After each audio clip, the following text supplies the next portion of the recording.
go say something go say so. Ṣé tẹ́lifà compare means force. Ìgbà míì wà tẹ́ pé ẹlòmíì wà tẹ́ pé by force you have to drag him or her here. Wọ́n sọ wípé ohun tí ó ń sọ ni wípé mú wọn ní tìpátìkúùkù láti jẹ́ pé kí wọ́n wá.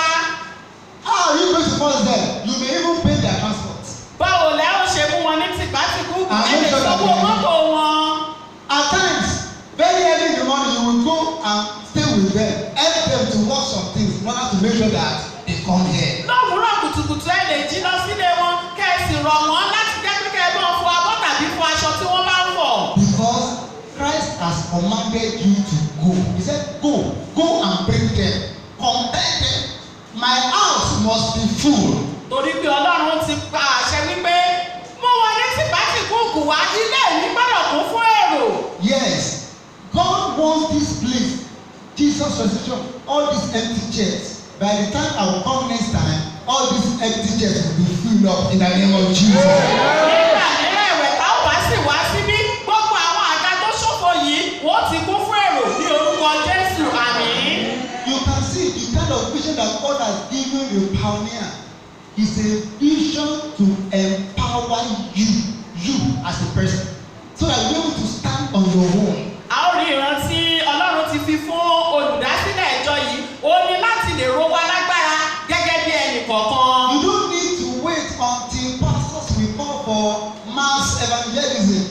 God wants you to go, you as a person, go and bring someone into his house. Ẹ ò nílò láti dúró di ìgbà tí àlùfáà sọ wípé ẹ jẹ́ kí a lọ fún ìjèrè ọkọ̀, ṣùgbọ́n ẹ̀yin gẹ́gẹ́ bí ẹnì kọ̀ọ̀kan ẹ nílò láti jáde lọ. In the book of Acts of Apostles chapter 1 verse 8, Jesus Christ said that you will be my witness. Iṣẹ́ àwọn àpòstélì orí kìíní ẹsẹ̀ ìkẹjọ sọ wípé ẹ̀yin ó jẹ́ ẹlẹ́rìí mi.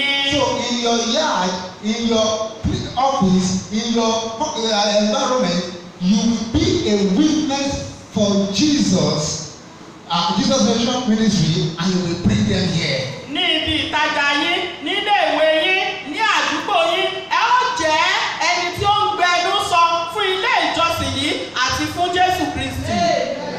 And you know, when we are talking about a witness, the Bible does not call you a lawyer. It says you be a witness. Nígbà tí a bá ń sọ̀rọ̀ nípa ẹni tí ó ń jẹ́rìí sí, a ò pè wá ní agbẹjọ́rò.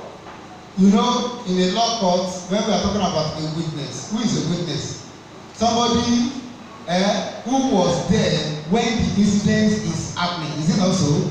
Nígbà tí a bá ń sọ̀rọ̀ nípa ẹni tó ń jẹ́rìí, ó jẹ́ ẹni tó wà níbẹ̀ nígbà tí ọ̀rọ̀ náà ń ṣẹlẹ̀ lọ́wọ́lọ́wọ́. Yes, Jesus said that you will be my witness. Jésù sọ wípé ẹ ó jẹ́ ẹlẹ́rìí mi. You are not supposed to go out and begin to do the work of a lawyer for Jesus. Jesus Christ has not called you to become a lawyer, to be a lawyer, but to be a witness. What he has done in your life, go and tell someone. Be a witness. Jésù ò pè wá láti jẹ́ agbẹjọ́rò, ṣùgbọ́n ó pè wá gẹ́gẹ́ bí ẹlẹ́rìí ohun tó ti ṣe nínú ayé wa. Ẹ jẹ́ ká lọ ká sì sọ nípa rẹ̀. Has he healed you at one time or the other? Has he provided for you? Has he answered your prayer? Tell somebody about that. Be a witness and let somebody be encouraged to follow Jesus because of what he has done in your life. Use that to bring them in. Ǹjẹ́ Jésù ti wò yín sàn rí? Ǹjọ́ ti pèsè fún yín rí? Ǹjọ́ ti bá ènìyàn pàdé rí? Gbogbo àwọn nǹkan tó ti ṣe fún yín yìí ẹ lò ó gẹ́gẹ́ bí ẹ̀rí láti mú ọkàn wá sí ọ̀dọ̀ Jésù. And number 3, the reason why this church must grow. Ìdí kẹta tí ìjọ yìí fi gbọ́dọ̀ tóbi sí i. Growth is God's will. Dídàgbàsókè ó jẹ́ ìpinnu Ọlọ́run. Growth is God's will. Dídàgbàsókè ó jẹ́ ìpinnu Ọlọ́run. If you look into the Bible from Genesis to Revelation, you will see that growth is God's will. Tí ẹ bá wo Bíbélì láti ìwé Genesis títí dé ìwé ìfihàn, ẹ ó rí wípé dídàgbàsókè ó jẹ́ ìpinnu Ọlọ́run. Anything God starts grows. Anything that God starts grows. Gbogbo tí Ọlọ́run bá bẹ̀rẹ̀ pátápátá ló máa ń dàgbà. The Bible says in the book of Job said, though my beginning may be small, but my later end shall be greatly increased. Ó ní Bíbélì sọ wípé bí ìbẹ̀rẹ̀ bí bá kàn sí ẹ̀kẹ́rẹ́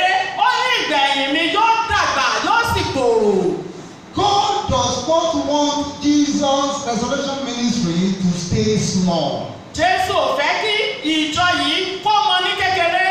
We may begin small, good, fine, but God does not want us to stay small. A lè bẹ̀rẹ̀ ní kékeré ṣùgbọ́n Ọlọ́run ń fẹ́ ká dàgbà sókè sí i. I want you to know one thing, that smallness is a curse. Mo fẹ́ sọ fún wa wípé láti jẹ́ ẹni kékeré ègún ni. God wants Jesus' resurrection to grow and expand. Jésù fẹ́ kí ìjọ yìí kó dàgbà sókè kó sì tóbi sí i. Let's say in this, I don't know, what is the name of this area, please? Arola, Eshedo. Now, let's say we want to take a population census of number of families within Arola. How many thousand are we going to count? Bóyá a fẹ́ sọ wípé àwọn ìdílé tó wà ní àdúgbò Àrólà yìí a lè fojú bù ú pé wọ́n lè tó ẹgbẹ̀rún mélòó. Hello, who can please help us? Ẹ̀jọ̀ ta ló lè ràn wá Who can help lọ́wọ́? us? In this Arola, how many thousands of adults can we say are living within this Arola? Ìdílé mélòó àwọn àgbàlagbà mélòó ni a lè sọ wípé Are we going to wọ́n wà say, ní are we Àrólà? going to be up to 5,000? Oh, 4,000. 4,000 people within this environment. Assumption, more than 5,000. Somebody say it's more than that. Oh. Okay, how many thousand do you want to say? 10,000. Are you sure it will be 10,000? It will not be more than that. Somebody want to raise it. How many thousand? Look, if we count, if we take the sense of people here, you will be surprised that in this environment you will be counting up to 100,000 persons. Tí a bá ní káàkà lóní méjìlé ní gbogbo Àrólà yìí, á mọ̀ tó ẹgbẹ̀rún.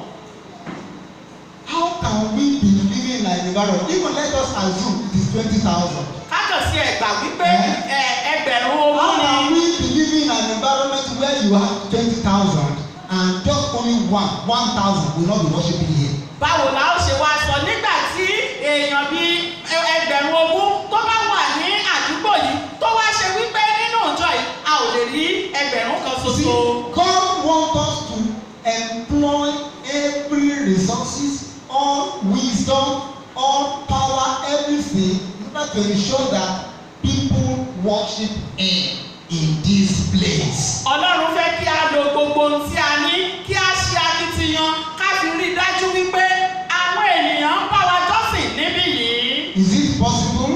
Ǹjọ́ ṣeé ṣe? Can we achieve that? Ǹjẹ́ a lè ṣe é? Can you do it? Ǹjẹ́ a lè ṣe é? Hello, can you please help me to ask the person by your side? If you can do it, ask the person, can you do it? Ǹjẹ́ a lè ṣe bí ẹ bá di ẹni tó jókòó lẹ́gbẹ̀ẹ́? Can you bring someone here? Ṣé ẹ lè mú ọkọ̀ wá síbí? Yes.